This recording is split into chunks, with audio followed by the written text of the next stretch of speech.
All right.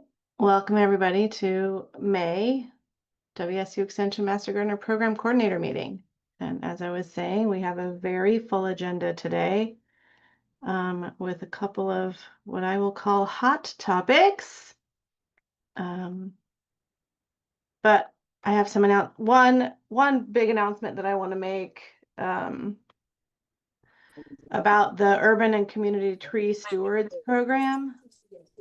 So we have decided we're not going to continue with that program on Canvas through AOI like we have been. And so we're looking at opportunities for how we can repackage that and maybe make it available in next year or the year after as a part of Green School short courses. But we need to work with Department of Natural Resources and a few other people that were a part of that grant and making that training available to us. So, but for the short term, that course will end on June 30. Tim Kohlhoff is going to communicate with all of the students that are currently in the course to let them know registrations for the course have been closed. And so I'm asking you to, if you have urban and community tree stewards anywhere on your websites, and I know it's on the state website, we're going to have to take it off of there.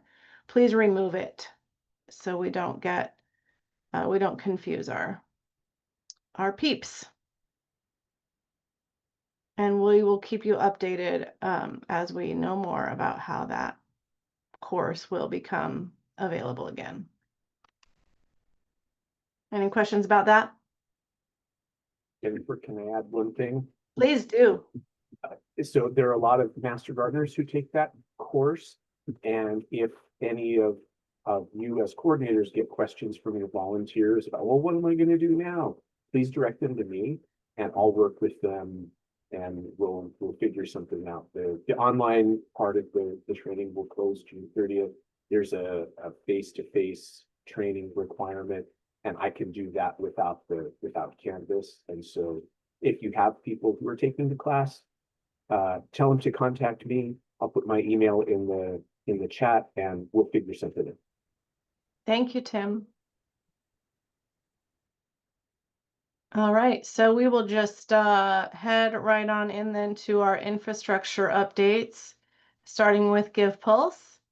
And you'll notice that Quinn Reimer is here. She is from GivePulse. She's our support person who's been extremely helpful with us in our GivePulse special interest group on Wednesday mornings and helps us make sure that the system is as user-friendly as possible for our volunteers. We know that changes are coming to how volunteers will enter their impacts. The GivePulse special interest group participants have been testing the new Add Impact workflow and have identified a number of issues that need to be addressed. And we have also prioritized those. We've also prioritized those needs, in such a way that we want to make sure that the Add Impact workflow is going to work for our volunteers on July 14th. So there's some things that have to be fixed, and then there are other things that can be fixed at a later date. So our goal is to make this transition as smooth as possible for everyone involved, but especially for our volunteers. I want to thank the special interest group participants for all of the testing and conversation that we've had over the last couple weeks about this transition. The input has been incredibly vital for us to make this transition as smooth as possible. You'll also notice that Daryl Schlesser is here today. So he's a King County Master Gardener volunteer, and he's been leading that testing for us. So Quinn is going to walk us through what the new ad impact workflow looks like and talk us through the timeline. And then Daryl will walk us through some of the most critical needs. And, we have a Q&A after that for a little bit. So I also want to mention that, when I first heard this was going to happen in July, which was the exact month that we said, please don't make this happen. That's our busiest time of the year for our volunteers. And it's happening in July. So I was pretty frustrated, as Quinn can probably attest to. I think I probably made that clear. So apologize, Quinn. It was a shocking discovery for me. And so now I've had time to process it, right? So for some of you, this might be the first time you're hearing it. Please know I can relate to your frustration. But now that I've had time to process, we're not going to stop the change. So it's important for us to do the best we can to be ready for it and to have our documentation and our tutorials ready to go when we do transition. So Quinn, thank you so much for being here today and for walking our program coordinators, our group admins through this change and what it's going to look like. So I'll hand it over to you. Yeah, absolutely. Thanks for the introduction. I'm excited today to get to show you guys kind of the ad impact workflow. So I'm going to go ahead and share my screen. Um, so you can see I'm on wsu.givepulse.com. And I'm viewing the site fully in new view. So a little bit about the kind of transition is this will transition all of those pages.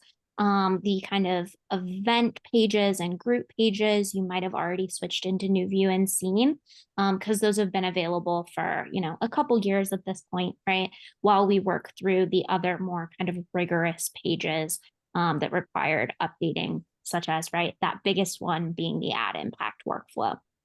So you'll notice that that top navigation bar changed just a little bit. So if I'm navigating into my group, I can still go to activities and groups to get to that, or I can come into the dashboard. And from the dashboard, I can select this groups tab, right? That top activity groups will take me to the same spot. And I can access my test counting. I know from reviewing a lot of the training material that you all have kindly shared with me as I kind of created our general kind of updated training docs on the things that have changed based on what you teach volunteers. I know some of you guys have trained your volunteers to bookmark to this page and log impacts from here. So for those of you that do that, they'll be able to come straight into this page, right, and start from this point as well. But if they're navigating through some of those other pages, you'll see some of those changes. So when we come into, the group, you can go ahead and select impact. From this point, right, it's gonna default with that group that I've already selected. And you're gonna be able to go ahead and find the different events and opportunities within that group. It will make some recommended suggestions based on registration. So if you're using your event for registrations, those may appear above the list, above this additional suggestions. Since in the text group, it's just the kind of program categories, I'll just see those, right? And if I kind of take a step back out of here, this is what it looks like if they come from a place where they haven't found the opportunity already. So they can go ahead and, search for the group here, right? If it's not pre-filled, it'll show based off their activity, the different groups that they're a part of that they can select from. So if I select, let's just say we'll do answer plant clinic, I can go ahead and complete my selection. And then it's going to take me into the impact workflow. It's going to let me know that I recorded an event or an impact with this recently because I was working on your guys' training documents and yesterday and kind of created some things so that I would have a impact summary report here.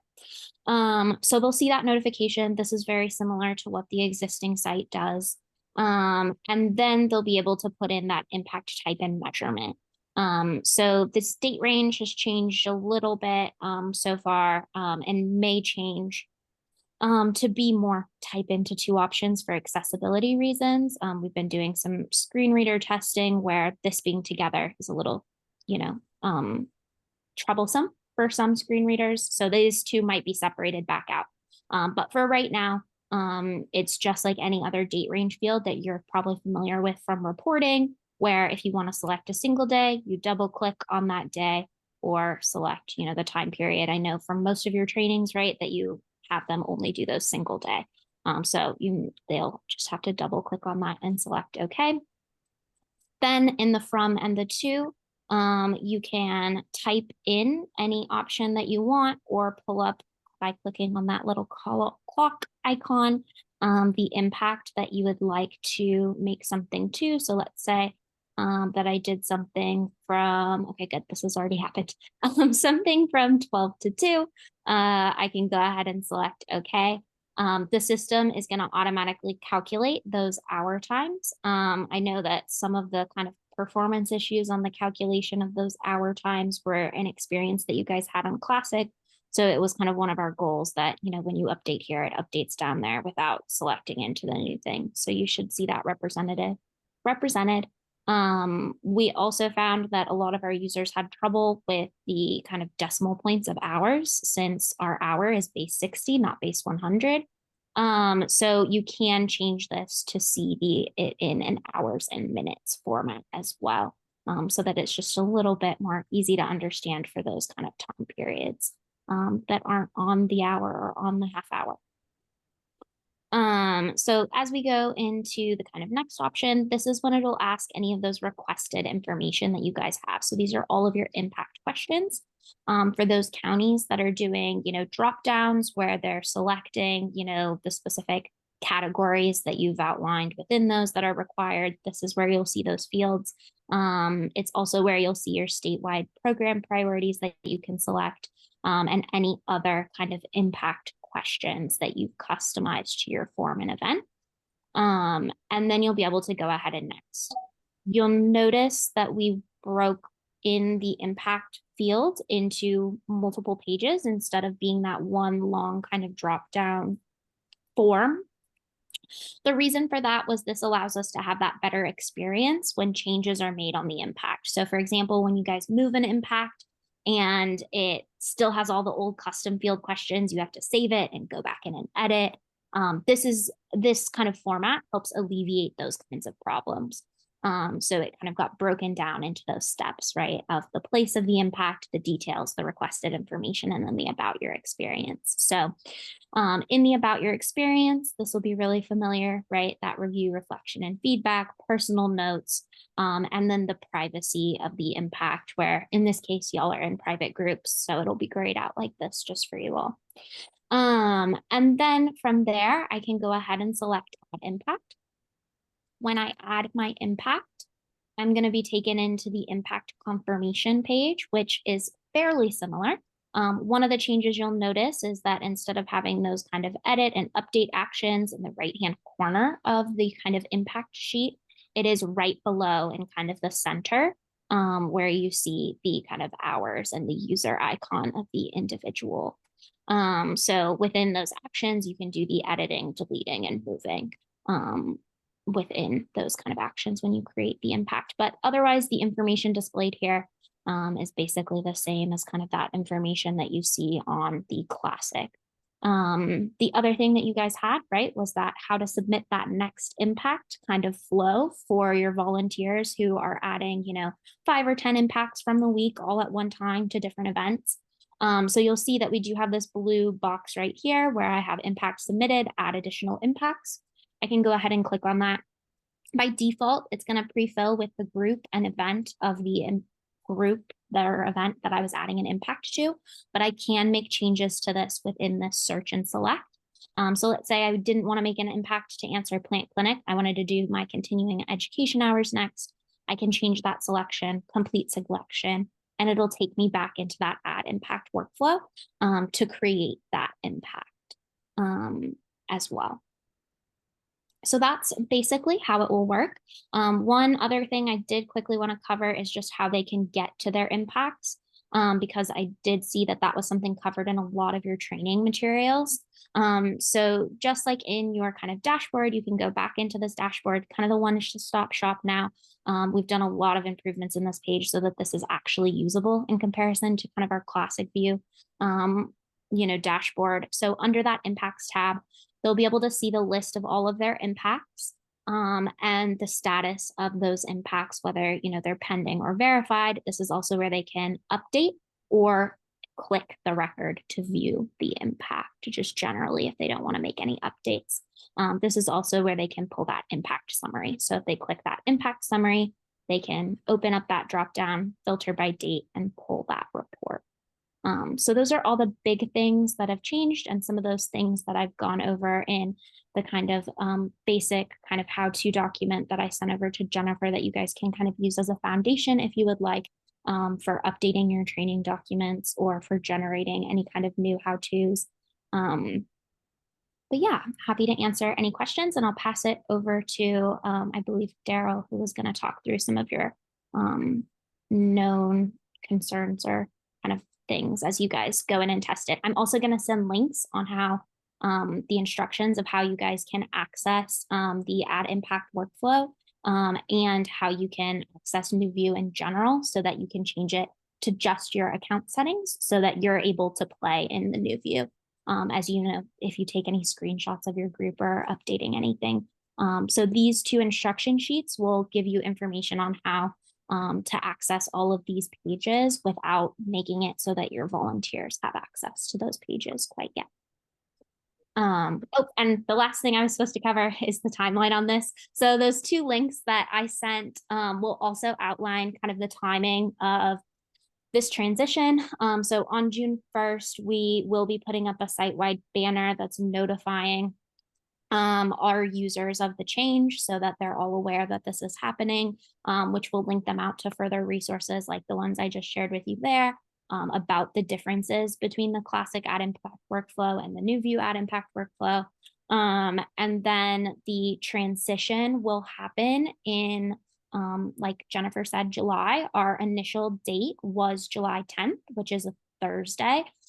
However, when considering a couple of use cases with timesheets, we pulled a data report of all the timesheets logged in our system and found that Thursday is maybe not a good day to make that transition because timesheet drafts will not be transitioned from Classic View to New View. The feature will be available in both. But if you have a draft in Classic View, it will not be accessible in New View. So we changed that date to Monday the 14th to reflect the fact that typically our volunteers across the platform, across group types, are submitting their timesheets for the week over the weekend and starting a new timesheet on that Monday for those drafts. So you all will be able to, if you'd like to still continue transitioning on July 10th, we can change your defaults and have that happen then. Or you can wait for the system-wide transition on the 14th, depending on what Jennifer wants. But this is a new update as of basically this week. So I wanted to also let you guys know what the update was on that. So I'll pass it off at this point to Daryl or any questions. Thanks, Quinn. Just to confirm, so on the 14th, volunteers will have to use the New View. Yes. No other option. Okay. On the 14th, you will not be able to switch back. It will, everyone will be automatically transitioned. That's been a frequently asked question of, are the volunteers going to have to take the steps to access New View that you guys are, which is not the case. Right. Just log into their account and see everything in New View. Okay, perfect. All right, thank you, Quinn. So Daryl, do you want to share some of the known things that we're working through right now? Absolutely. Hi, Quinn. So nice to see you all go out and start testing it. You'll know we're working on them. Yeah. Go ahead.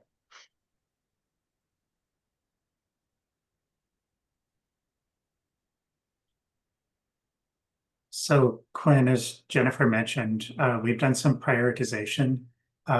We've got a few dozen test cases, but we identified 7 this morning that we felt were critical. So I'm just going to walk through what those are quickly, and then you can ask any questions you may have. in the ad impact wizard, we're finding that the predictive search doesn't display all of the open events for our volunteers, which could be problematic if they have to search for those. Just because a volunteer hasn't recently used an open event doesn't mean they aren't going to tomorrow. The 2-date span in the date selection tool is problematic as well. I think it sounds like you have some plans to update that. I think the challenge with it as it is currently is I think it's going to be a little difficult for some of our users to adjust to, and we run a risk of them leaving it set as a 2-date span, not realizing they need to change both dates.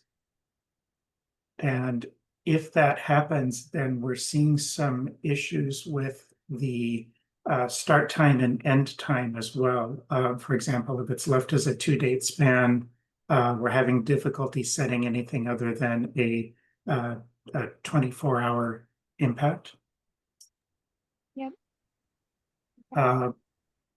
We've noted that, well, in the classic workflow, we have the total time field locked down so that users can't skip the date, start time, and end time and enter their total hours directly. That doesn't appear to be locked down in the new view workflow.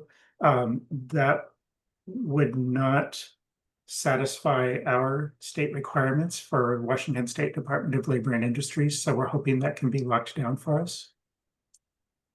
The next two are actually just two examples of the same thing, and I actually believe I saw this behavior in the example that you just demonstrated as well, Quinn. The date and time set in the ad impact wizard doesn't carry through. So in the confirmation and in the administrators manage impact screens, the date and time have been changed, and they're set back 7 to 8 hours typically. And I think like I said, I think I saw that in the impact that you demonstrated for us. And then finally, the setting for disallowing early impacts does not appear to be working in the new view workflow right now. So I'm hoping that's something that is just an oversight that can be fixed for us. Gotcha. Yeah, specifically for open opportunity events, or are you seeing that? Yes. Okay. Yeah. Yeah. Yeah, I'm sure, like you said, that's just one of those things. Yeah, this is a really, really helpful list. And if you could send it to me, possibly, Daryl, over email, that would be super helpful. Yeah. And then I can share this with our team so that we make sure that we can address all of these. I know some of these, I think, have already been brought up by other users of the system. So I'll kind of cross-reference those things and then identify anything that's new. I think some of it's like the allow early impacts is definitely new. Would be newly reported, I guess. So yeah, if you could send this list, that would be really helpful for me. Okay. Did you have any questions for the moment? No, I know this is maybe not as applicable to everyone, but is probably applicable to you, Daryl, in your testing. Something I found out yesterday is because you were expressing how, and Jennifer told me you had expressed how some people's like drop downs in different counties weren't displaying in the same behavior. I found out yesterday when I was talking to one of our developers, because I was having the same problem, that if you are not a member, then your group list of a private group, then it won't show me the like event listing. So if anyone is an administrator and not a member of their group, at least at this point in time, when you're playing with the ad impact workflow, you're probably not going to see, the event listings that you're expecting. So in the test group, I wasn't seeing any events listed when I was in my account, and it's because I was not a member of a group. I meant the super admin. So yeah, I just because I know you've been testing and playing with that. So to kind of guide your track there as you're looking, I wanted to let you know this is that conversation is probably not applicable to everyone else. So I've been testing with my volunteer account as well, Quinn, and I've been seeing changes in behavior in that particular field. Sometimes things show up, sometimes they don't, sometimes they show up in a different order or different arrangement. But one of the other things that we're seeing in that field is Closed events for last year and the year before are still showing up as well. So those are things we want to look at too.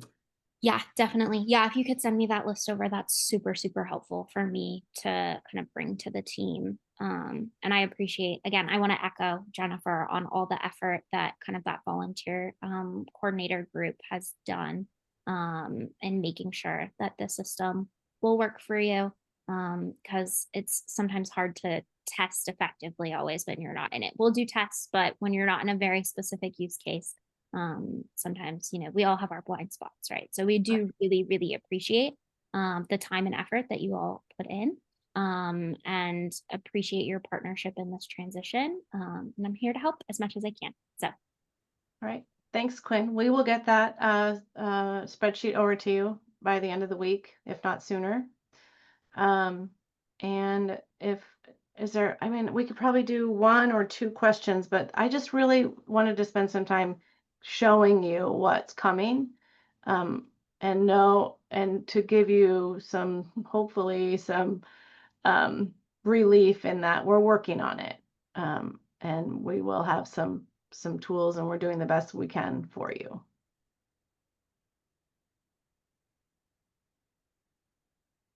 All right. Thank you, Quinn. Thank you, Daryl. Really appreciate it. We'll be in touch. thank you for Okay. having me. Bye, Thank you. everybody. Have a good afternoon. Thank you so much. All right, so moving on then to our MS365 Open Labs. I'm going to turn it over to Alex for about 5 minutes. Alex. I don't even think I need 5 minutes. So Okay. I'm going to make it really fast. So hi, everyone. We're starting a new monthly Zoom series called MS365 Open Labs so that everyone can really learn about Microsoft 365 and the collection of cloud-based tools that it offers. And in particular, SharePoint, which is a cloud-based sharing system. These sessions are going to be open to program coordinators as well as Master Gardener volunteers who are interested in learning about this new system that we'd like to adopt. And once you get up running, your global administrators for that will probably want to potentially come to these open labs for assistance. These open labs will take place on the first Thursday of each month at 9 a.m. Our first meeting will be on Thursday, June 5th at 9 a.m. via Zoom. We will plan on skipping the July meeting since it falls really close to the July 4th holiday. We hope that you come and ask questions, get support, and just learn how to start with MS365 in your county. If we don't have a ton of questions in June, we plan to cover a helpful topic. That topic will be how to use browser profiles to manage multiple usernames, which is something we all have trouble with. So if you'd like to learn about that, we plan to talk about that as well. And I will share the Zoom link in the chat for you. And then Jennifer will also do it in her follow-up message. So that's all I have to say. We hope that you come and attend on June 5th. Great. Thanks, Alex. Of course. And those open labs will be facilitated by our MS365 team from Snohomish and Skagit and Pierce. Yes, we hope to see you there.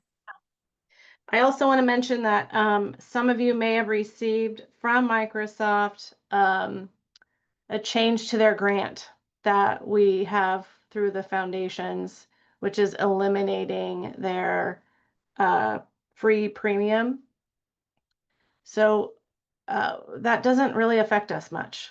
But because we received that letter from them, be on the lookout for a letter from me and from the MS365 team that tells you about, what the impact of Microsoft eliminating that grant really means. So I'll get that out also with my follow-up to this meeting. So it's not going to impact the project and our ultimate goals for the project. It may change how we do it because of the change in the grant, but not a big deal. So if you got that and you were worried about it, don't worry about it. It's not a big deal. All right. So now I'm going to move to quality resources, which is green school. And I'm going to make the executive decision to swap the agenda just a little bit. Well, I guess my own notes. I bet I didn't send the detailed agenda out to you. So I'm going to turn it over to Bryce first, and he's going to give you a sneak peek of what the new curriculum is going to look like, and also remind you about lesson plans and where those are at and how you can use them. So Bryce.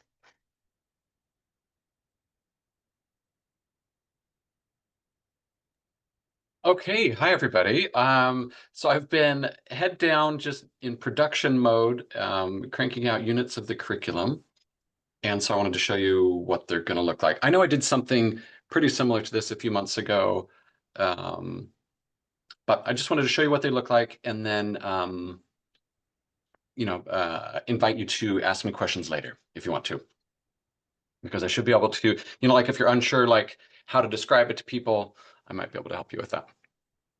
Okay, so this is what you're seeing now is our replacement for Canvas. It'll look much different. This is in Moodle. Some of the things on here, well, it just looks a lot different. But we've got a little tile for each of the chapters. We've got them separated into the weeks. That's all, sort of lined out by how it's going to happen in the course this fall and winter. If you notice, there's a repeat at the top here. That's because we're setting up a method whereby the Washington Gardener certificate seekers will have a separate orientation from those who are doing the Green School for Master Gardeners. So they'll go into separate streams there, but for most of it, everyone will be learning the same content, just that the Master Gardeners will be in groups by county, but the content will be the same for everyone. So that's kind of what it looks like. If you click on one of these things, I'll show you the pollinator one. It pops up something that shows you all of the things for that topic. So there's the activities, which I'll show you in a minute. There's the Q&A review session that, there will be like the live session that people can attend. And then there'll be the quiz, because the quiz is how we know people did it.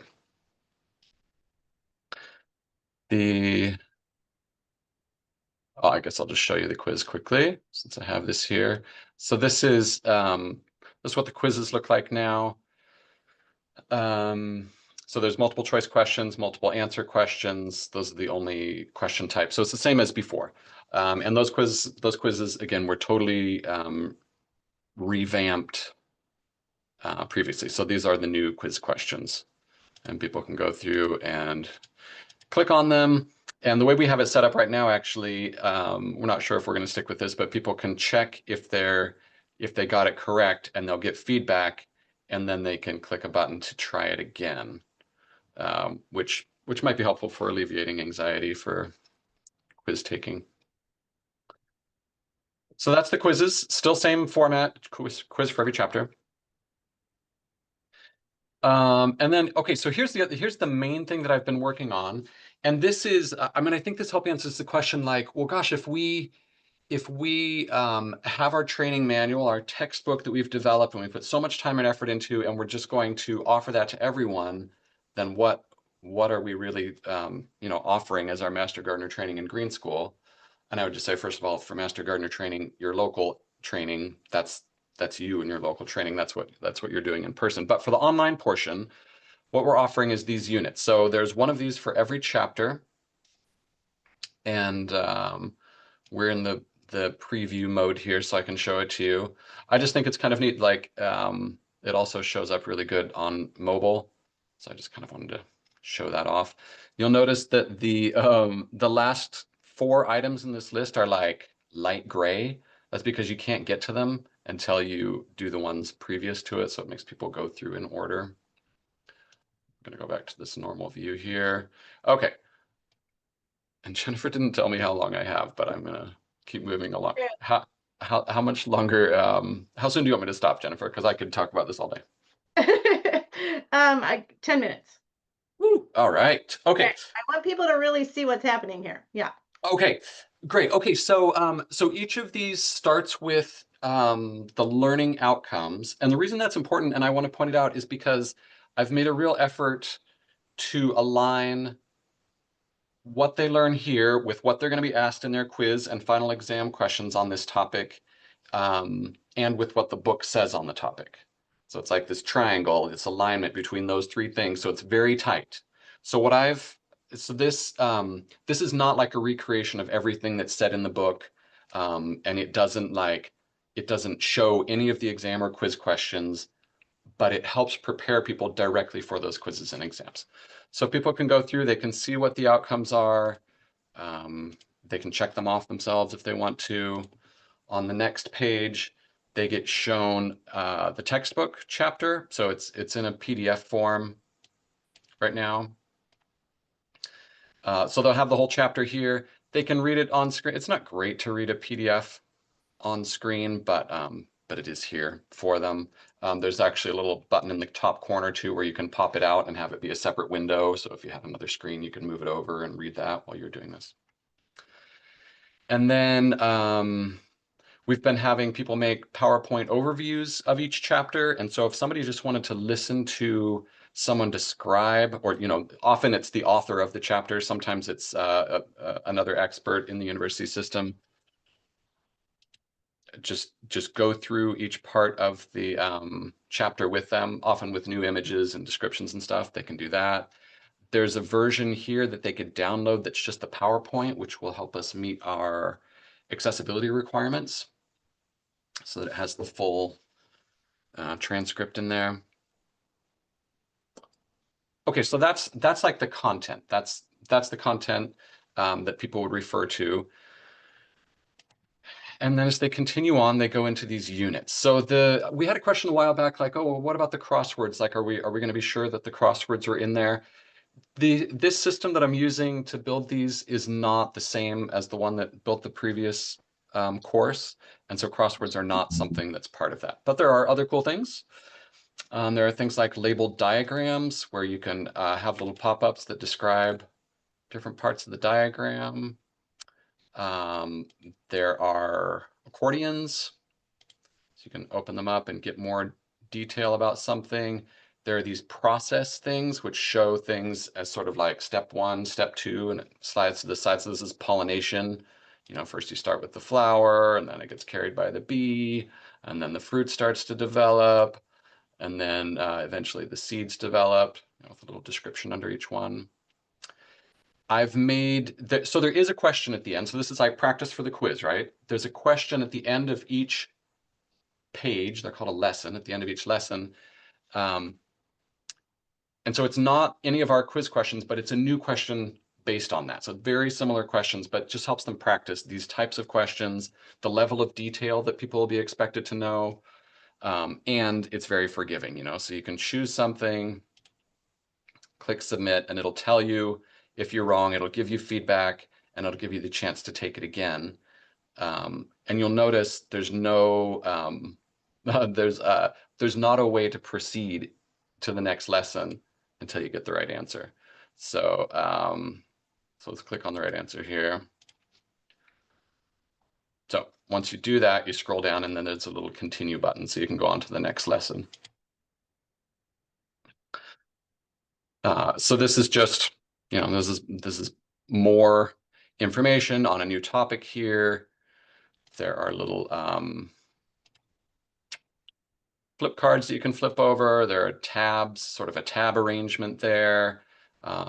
This is just a diagram. It's a diagram that we made specially this spring because there was a need in Clark County to have a better diagram. And so we had our Bree Price, our sort of bee expert that's helping us. She helped make this very accurate and very detailed diagram for mason bees.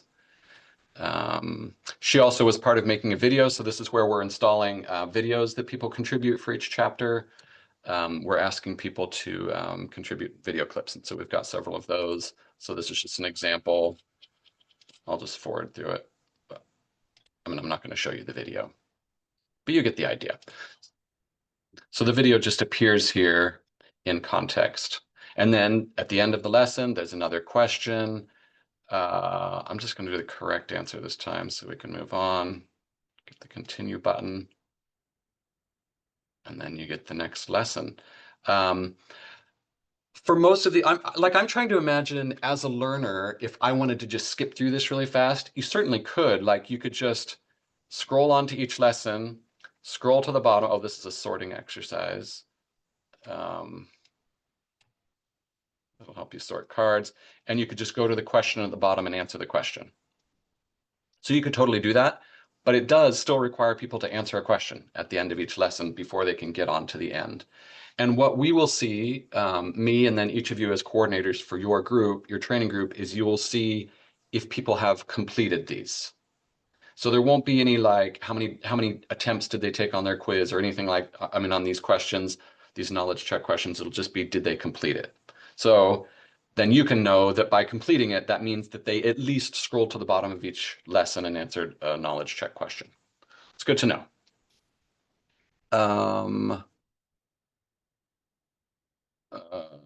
I don't know if I can get this right.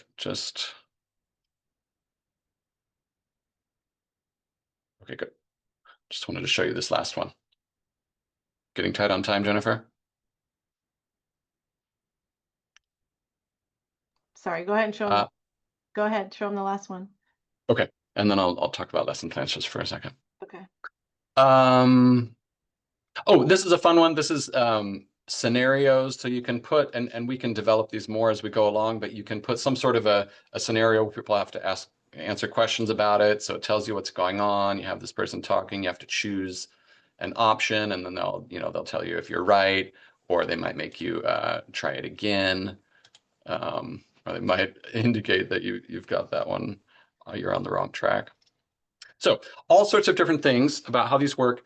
And I think they're going to be really helpful for people for boiling down the information that they need to learn from the chapter and being really prepared for the quiz and final exam. And hopefully, interactive and engaging. The last thing was, so that you can see all the content that's going into these. The thing that's not in here is the lesson plans, and it's because the lesson plans are for the in-person training. I'm still collecting lesson plans, but I occasionally get questions about like, well, where are they? And can I have some sort of thing? But if you go to our, oh, that didn't load. Yeah, it did. We see it. Master Oh, Gardener. you do see it. Yep. Mm-hmm. Okay, so if you go to Master Gardener Coordinators team and go to Master Gardener Training Resources and go to Files on the top, I put a file in here full of the lesson plans, and it's purple. But if you scroll down alphabetically, you can get to it, lesson plans, and you can download and share any of these. The ones that have folders are the lesson plans that have more things that go with them than one document. Some people, submitted like the lesson plan itself plus supporting images and tables and extra worksheets, stuff like that. But they're all here for you. Okay, I think that's it. Thank you, Bryce. Mhm. So before I move on for more Green School information, any questions for Bryce? Any feedback? And you can contact me directly later too. Totally open to that. I got a question. Go ahead. So I saw in a lot of those there was one attempt. Is there going to be any way of, I mean, if somebody makes a mistake or anything, is there anything that we can do as coordinators to help them out? I mean, if they fail their quizzes, they're just done with the training, right? Well, right. Okay, so this isn't the quizzes. This is just knowledge check questions, and it's you have to keep doing it until you get it correct. So you can take as many attempts as you want. Yeah, no, I mean on the actual quizzes. Oh, on the actual quizzes, the way that it's set up right now, they can take as many attempts as they want until they get it right. If we Okay. changed that to be limited, then yeah, it would be up to coordinators to go in and reset it for them or whatever needs to be done. But at this point, we're planning to just have them they keep trying until they get it right. Okay, awesome. Thank you. Yeah. Go ahead, Sarah. Yeah, I just wanted to say, Bryce, that I reviewed a lot of the material that you've made available to us with our intern training team. And I went into the review very anxious. And when they looked at it, they were like, this guy gets it. This is good. This is what we should be doing. These are the lesson plans we want. We can do this, and it'll be great. So they totally felt supported as a team by the Oh, work good. you've done, and I just want to say thank you. Good. Okay. Thanks for that feedback. Yeah. Thanks, Sarah. Go ahead, Bridget. Bryce, can I ask a question? In the lesson plans, you have all these topics, but then you have one folder that's called Flip Classroom. Mm-hmm. How do the lesson plans in the Flip Classroom differ than the ones that are in all the other folders? These are actually some of your contributions that you got from Island County, I think. So there's like an overall description that says, here's how you would teach a topic if you're doing it as a flipped classroom model where people are supposed to study first and then they come in person to discuss and those sorts of things. So they're all based on that. So there's a lesson plan that describes how to do that, and then these are like individual topics or worksheets within that Okay, they're all. So these they're are all- different than the other, they're not the same lesson plans, they're different than the ones that are in the other folders? Yeah. Okay. Yeah, so they're not really set up like lesson plans, they're assignments, so people might not do them in person. Oh, I see what you did. Okay, thank you. That helps. Yep. Mm-hmm.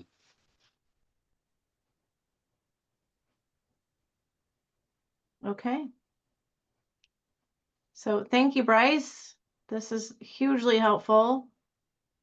And I hope that by viewing the sneak peek of what the training looks like, that kind of have an idea of where we're going with it and what your learners will see. So on the same vein of Green School, I wanted to remind you that the marketing plan is available. Debbie added today, I think, or yesterday, I've kind of lost track, some letters that you can grab and use to send to specifically to like people who are members of garden clubs, municipalities, right? So say you have a municipality that's interested in it. So that letter will give that municipality some information about what they're getting, what their people will get from registering for Green School. Teachers, there's a letter for career builders, people who are looking at, getting some kind of certificate that will improve their job hunt. And then also for green industry professionals, so people who are already in the industry. So great letters that I think you can use to help market if you're interested in doing that.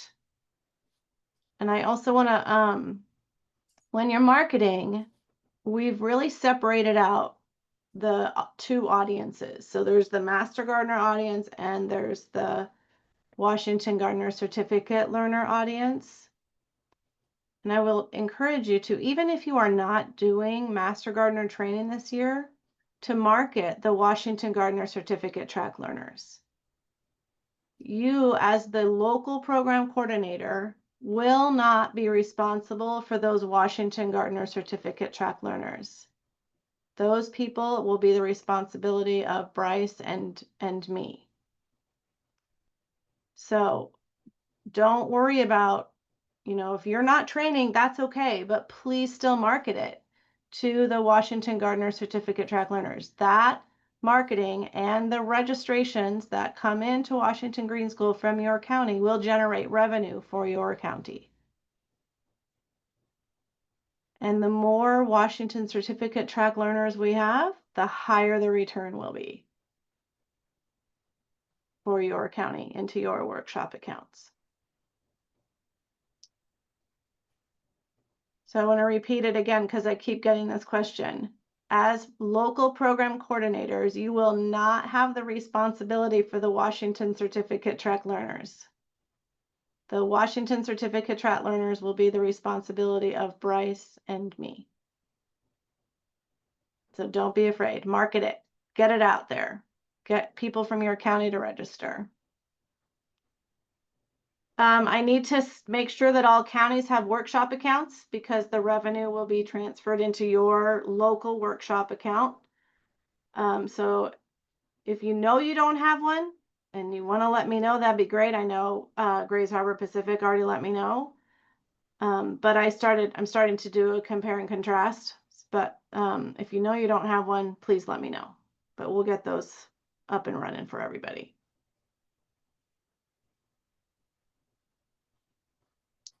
Anything else on Green School?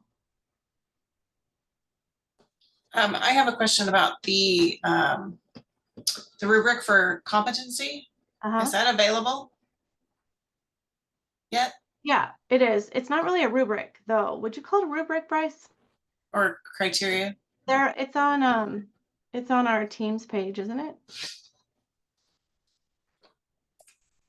I think Bryce is thinking. Yeah, say that again. The competencies. That's Competencies. available on our Teams page. They are in Teams. Let me just grab the link to it. I'll put it in the chat. Okay. Thank you.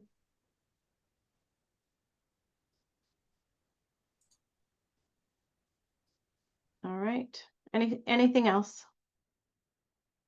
When will our team be able to access the modules?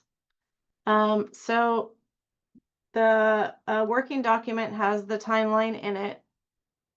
I answered a similar question earlier in the chat. Oh, let's see what I wrote because I was just looking at the. So the plan is to have the entire Green School curriculum in Moodle by the end of August. It might be a little sooner than that, but end of August.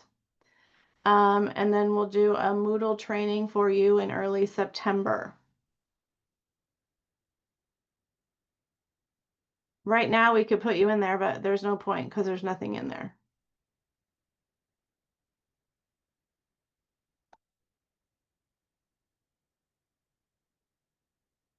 Okay.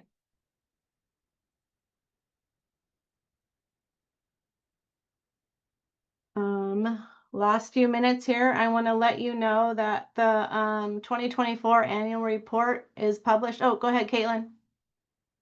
I was just going to ask, is that the same for the availability of the updated textbook?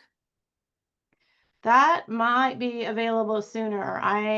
The PDF is ready. Okay. It's not an accessible format.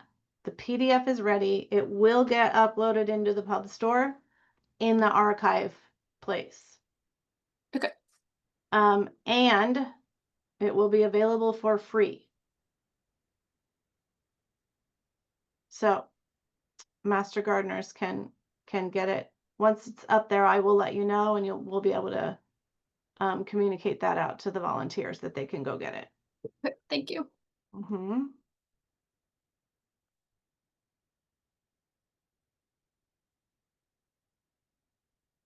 I had to clear my cache, Rachel, to get the pub store to work. Okay. Alex. Thanks for letting me know. Yeah. We were just talking about clearing cache yesterday in a meeting, so it's constant. Yeah. I've been teaching master gardeners to do that for just about every computer in our lab this week. It seems like it's the thing to do right now. Okay. So telling our story, the 2024 annual report is published. It's on our website. So Debbie, will you put the link in? I thought I had the link, but I don't have it handy here. So we have it on our website.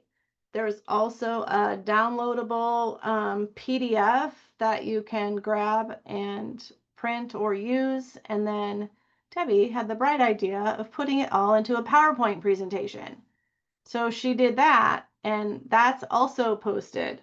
So actually, I don't think the PowerPoint is available on the Telling Our Story team channel under annual reports. So you can grab that and use that. for, communicating with your stakeholders. And then I want to get into the MOA work. As soon as people see that, they're going to want to vest like Mark has. That's all. I'm just looking at the report and Oh. yeah. Now I gotta see, like Mark Amara has. Oh no, like Mark has. That's Chelan County, I think. Mark Kulas. Yeah. All right. So I want to give you all an update on the MOA work that we're doing in the last couple minutes here. So if you recall, we put together a foundation or an MOA task force or committee to review the MOA and submit an updated MOA to contracts for review. The MOA, along with a companion document or an explainer document that describes the intent of each section, and a document that has the current language, proposed new language, and rationale for the change. All three of those are with contracts right now, and I'm hoping to hear back from them in the coming days. Early reports from contracts indicates that it's agreeable, but I'm waiting for legal to also tell me that it's agreeable. I haven't heard back yet. The committee really had some great conversations, some creative conflict conversations that led us down a good path and agreed upon meaning or intent of each section. Some of the key takeaways that we will be incorporating are that foundations exist for the sole purpose of supporting the Extension Master Gardener program.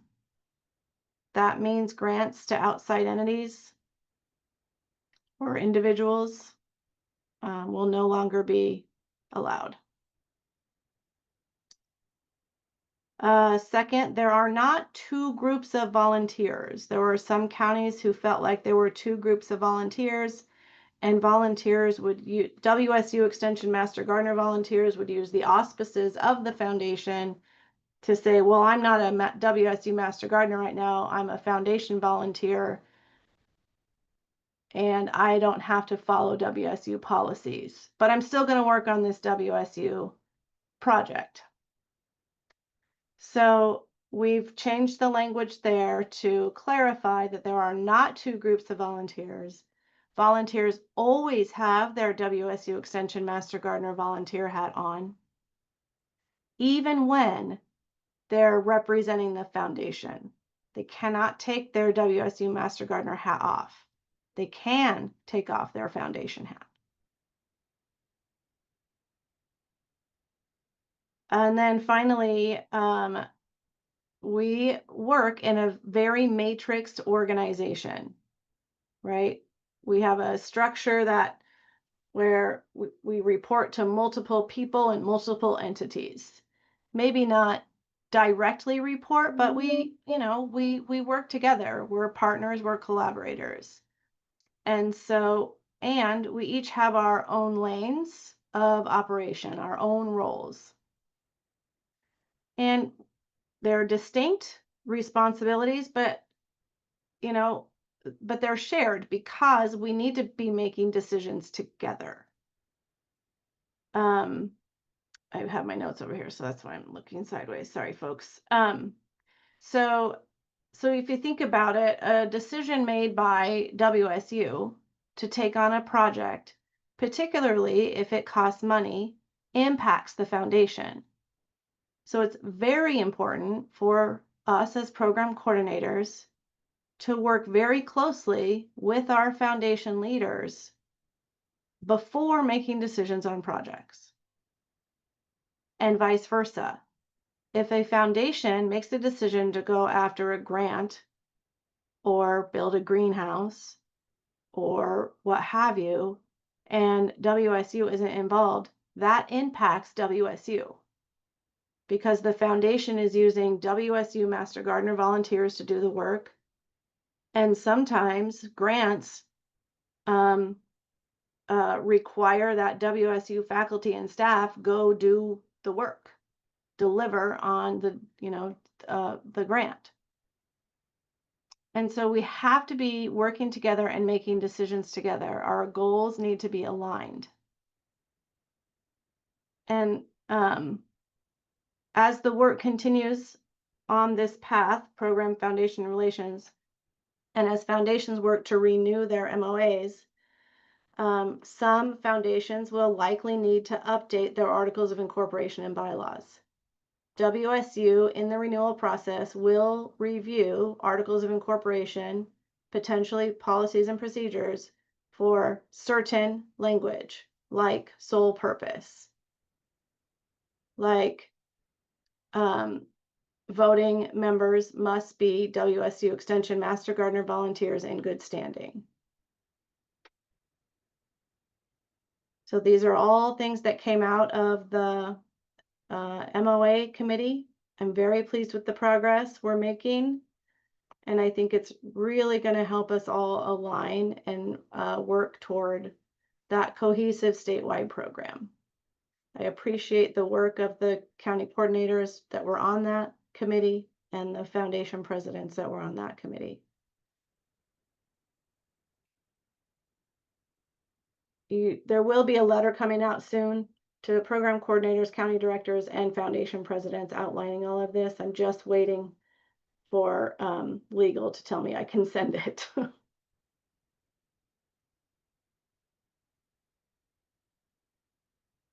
Any questions about that? Jennifer, is there a timeline for updating the MOAs or some kind of Yeah, I mean, framework? I'm hoping that we can have it all back and start the renewal process before the end of the year. Part of what this is going to do, the state foundation is going to, once we get it back from WSU Legal, the state foundation is going to send it to their independent legal lawyer to review the MOA to ensure that, their foundation's not entering into something they shouldn't be.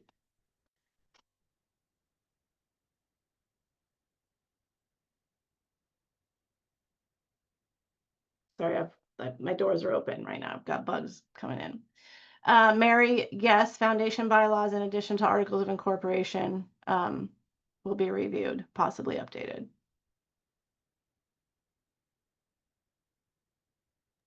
Just out of curiosity, Jennifer, would you say that like 80% of the MOAs are going to need to be updated, or are there any that are correct?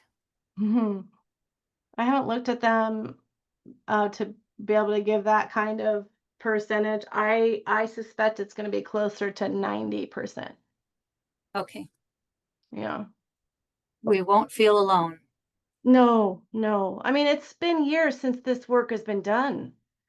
We've just been status quo for so long. So it's just we're working on it. The timing is right. And then in that same regard, the state foundation is an extremely important collaborator and partner for the state program and for me at the state level, right? And recruitment for volunteers into those state foundation leadership roles is equally important. So the state foundation is currently seeking a nominating committee to fill the state officers for 2026. I think there's 4 people on the nominating committee right now, and they want 1 more. If there's a volunteer in your group that's fantastic at that kind of effort, recruiting people, I would appreciate if you would send them my way. But then also we have open positions at the state level that need filling. One is president and vice president. We have somebody who's willing to be nominated for president, so that's fantastic.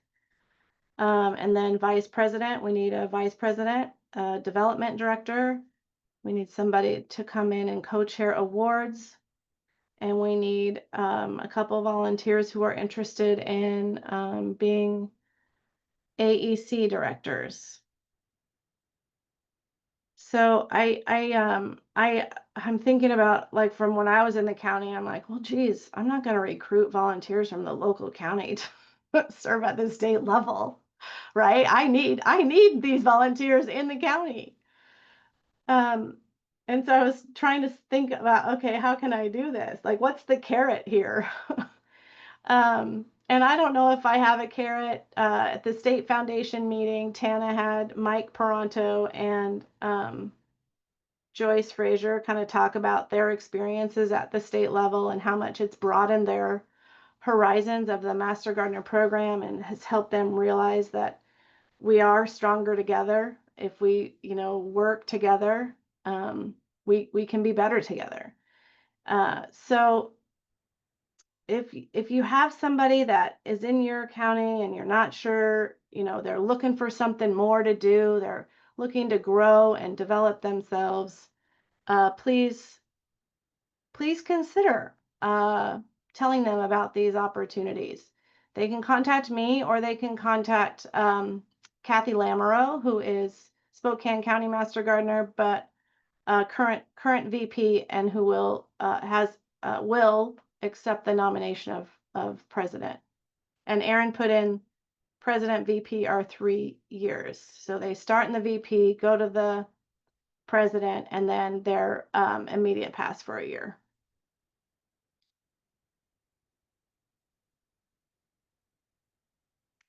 Should state foundation officers have already served on or be serving on county foundations? I think ideally, right? I mean, that would be good, but not necessarily. We have a lot of volunteers who have served on boards, nonprofit boards, or even professional boards or corporate boards. That would be great in these positions. Go ahead, Laurel. Sorry, I just wanted to go back to the MOA update, and I wondered if you could list again the process of notification for the updates. Are you gonna have a training for coordinators, and then we will bring this to the foundation, or how's that gonna go? Yeah, good question. So I think what we'll start with foundations with expired MOAs, and then move to ones that are going to be, expiring, and then ones that are far from expiring but need to be updated. It's kind of a two-part process because the state foundation also charters, and WSU is now going to start reviewing. Exactly how we're going to do it is yet to be seen. But I will be certain to, once that MOA gets approved, it will come to you as program coordinators and county directors. I want the county directors to be involved in this too, for, so that they can support you. And it will go to foundation presidents. So probably simultaneously, out of respect for the foundation and foundation presidents. And they're on board, like the state foundation is on board with this review process. We're going to kind of do it in tandem together. The other thing that we learned through last year's experience is the MOA supersedes bylaws and articles of incorporation. So it's very important for the foundations to understand that the bylaws and articles of incorporation need to be in alignment with the MOA. Okay, thank you. I'm not sure I really answered your question because I don't have an answer yet. No, I mean, you did mostly. I just, okay. I thought I just wanted to see what the rollout process was, because I like to give our foundation a heads up before they hear things otherwise sometimes. Right. And so to that point, Laurel, the state foundation has been commenting on this in their minutes. Okay. So you can stay up to date on those minutes from their website. Here, I have a couple of links here that I grabbed. if you want to stay up to date on what's happening with the state foundation, so this is where they post their minutes. And then if you want to look at their current documents, like their current bylaws, policies and procedures, handbook that they've really been working hard on, those things are posted there. And we're hoping that these documents at the state level can act as a template of sorts for the counties.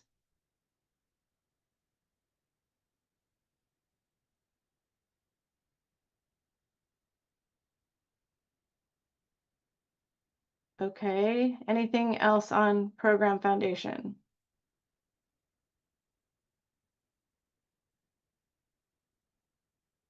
And then my last thing, when I was in Maine, Portland, Maine, at the National Extension Conference on Volunteerism, I learned about some trainings coming up from the Midwest Volunteer Development team. And so they have Achieving the Extension Mission Through Volunteerism.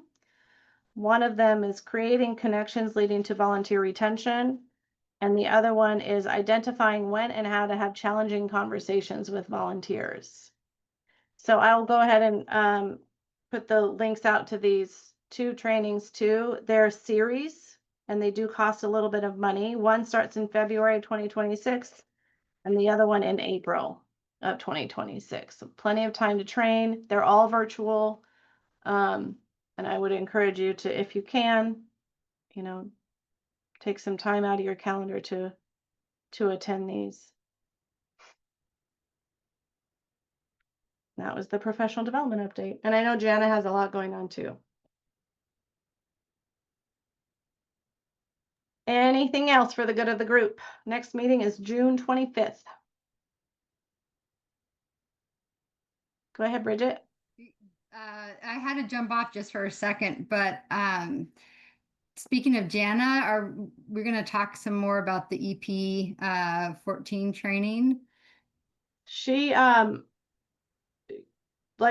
or Friday said, "Can I have 15 minutes on the agenda for Wednesday?" And I said, "Oh shoot, how about next month?" So she will be on next month. Yeah. Okay, good. Thank you. Because I'd like just some more clarification on that. I thought I knew what was happening, and then we got that email, and yeah. Yeah, it was kind of confusing. Yeah. Yeah. Okay, thank you. So she'll be on next month.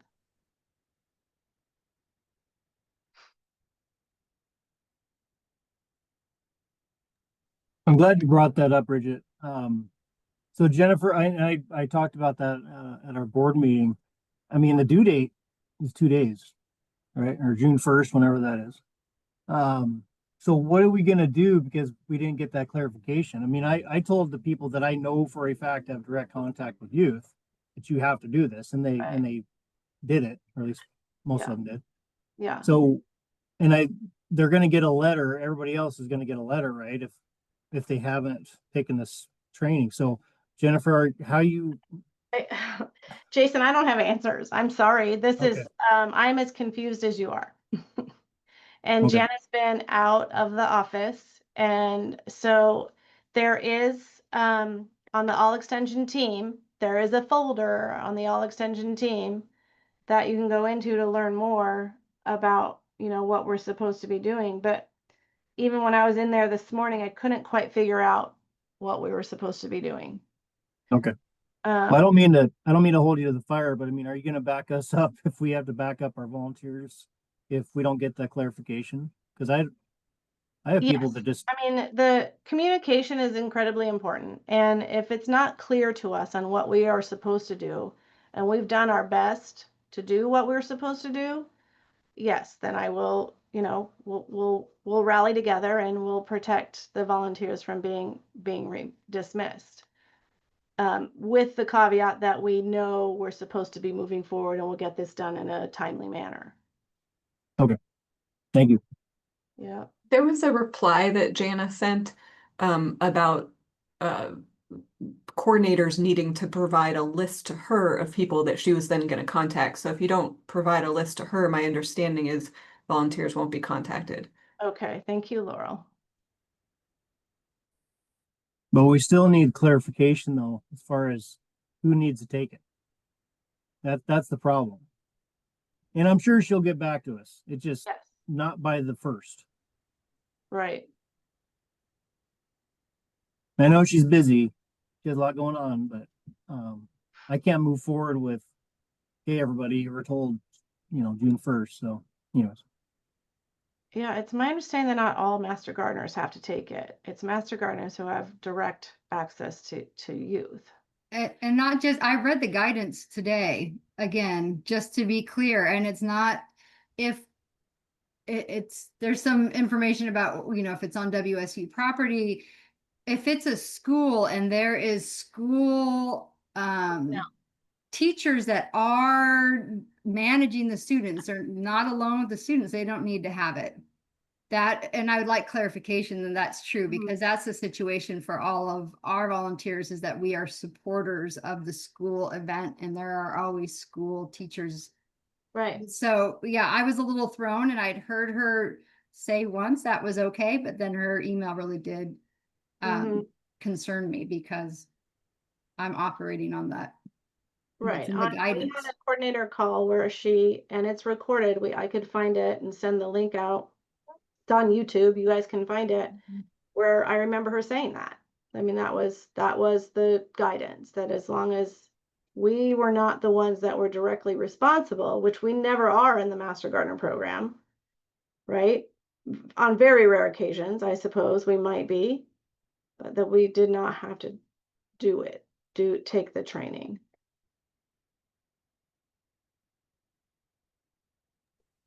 We'll get through this too. I'm just gonna one last thing. So at demonstration gardens where it's on public property, same thing. It's on WSU property, but we have an MOU.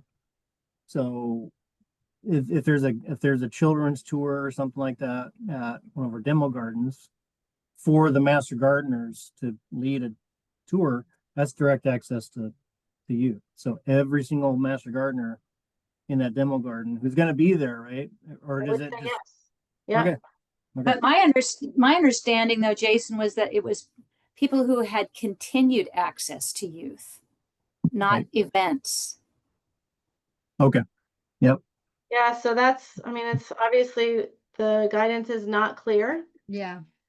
And if you think about the intent of it, right, it continued access. An adult can take advantage of a youth pretty darn quick.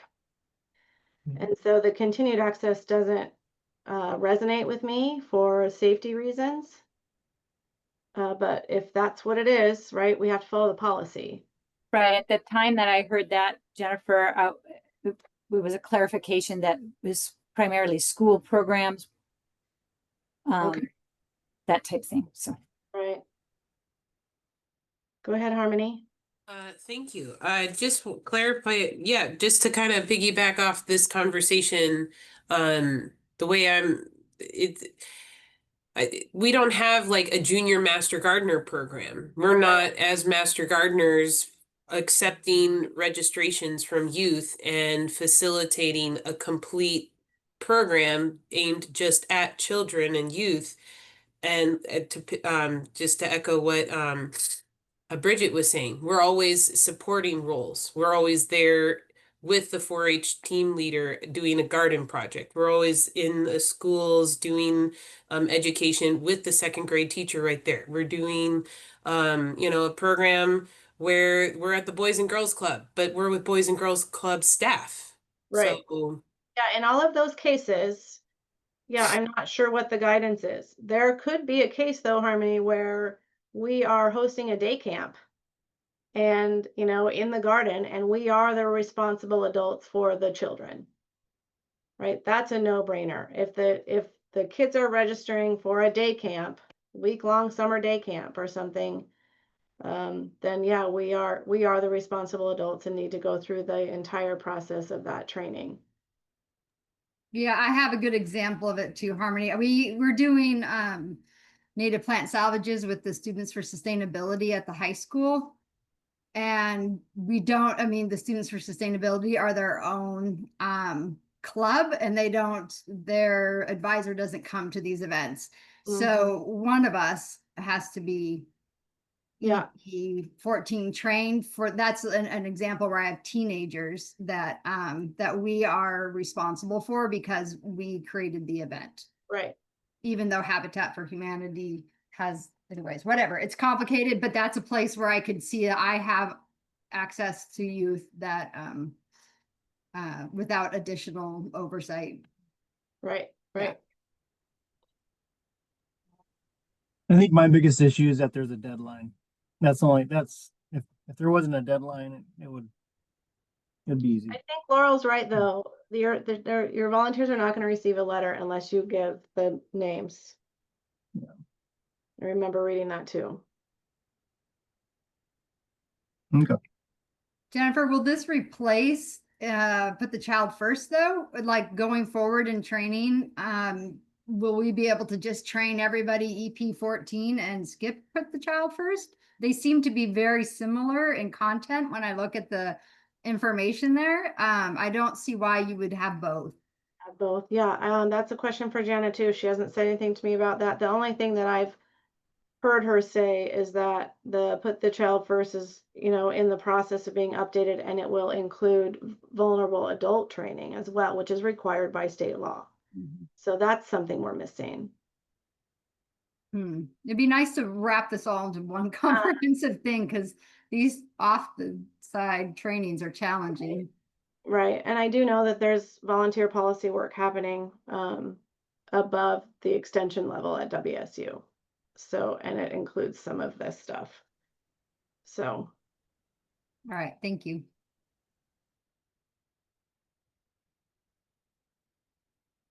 We have a lot coming at us right now. Thank you for your patience and your grace in working through it. I attended the May graduation in Pullman, and the new president was speaking. And I've never heard WSU explained in this way, but she said WSU is tenacious. WSU has to be tenacious because we're not the big boys. We're not UW. We're not USC. We're not NYU. We're not, Cal Berkeley. We are a land grant institution. We have to be scrappy. We have to be tenacious. And I kind of liked that, right? I mean, we always have challenges that we're overcoming, and every single time we overcome them and we come out more focused and stronger than we were before. So, tenacity, that's the word of the day.